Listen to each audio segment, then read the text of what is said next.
কুষ্টিয়া সীমান্তে পৃথক ৩টি অভিযানে ২ জন চোরাকারবারিকে আটকসহ বিপুল পরিমাণ চোরাচালান পণ্য জব্দ করেছে কুষ্টিয়া ব্যাটালিয়ন ৪৭ বিজিবি। কুষ্টিয়া দৌলতপুর থেকে আব্দুল আলিম সাচ্চুর প্রতিবেদনে দেখুন বিস্তারিত। বিজিবি সূত্র জানায়, সুনির্দিষ্ট গোয়েন্দা তথ্যের ভিত্তিতে সীমান্ত এলাকায় চোরাচালান প্রতিরোধে নিয়মিত অভিযানের অংশ হিসেবে এসব অভিযান পরিচালনা করা হয়।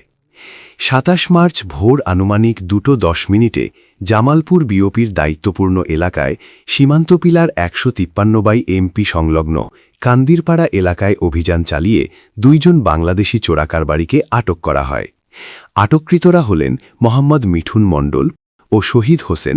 এ সময় তাদের কাছ থেকে ২০ বোতল মদ, ৪০০ পিস সিপ্রোহেপটাডিন ট্যাবলেট এবং ১০ পিস ট্যাপেন্টাডল ট্যাবলেট উদ্ধার করা হয়।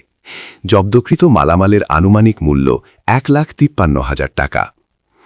একই দিন আনুমানিক ১:১০ চিলমারি বিওপির গরুরা মাঠ এলাকায় আরেকটি অভিযান চালিয়ে মালিকবিহীন অবস্থায় ২৪ কেজি কারেন্ট জাল ও ৪ লিটার অকটেন তেল উদ্ধার করা হয়, যার আনুমানিক মূল্য ১,২০,৫২০ টাকা।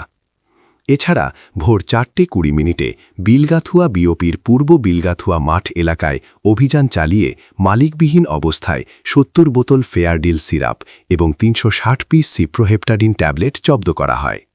এসব পণ্যের আনুমানিক মূল্য ১,৩৬,০০০ টাকা।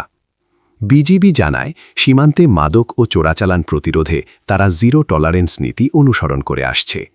দেশের নিরাপত্তা ও যুব সমাজকে মাদকের ক্ষতিকর প্রভাব থেকে রক্ষায় এ ধরনের অভিযান ভবিষ্যতেও অব্যাহত থাকবে।